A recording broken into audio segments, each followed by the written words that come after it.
kali dia ni. Itu tu yang bagi ni. Bagi ni. Kalau kat dia.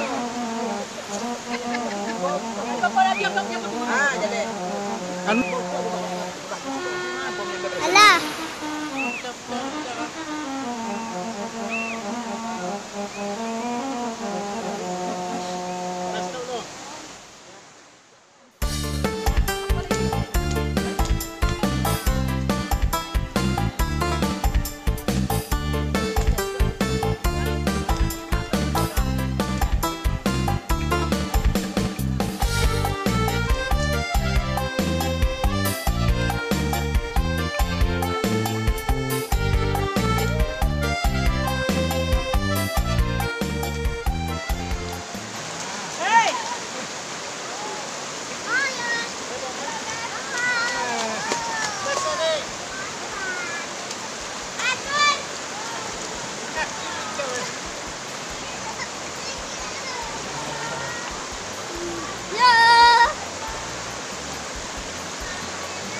Mas, lihat mas.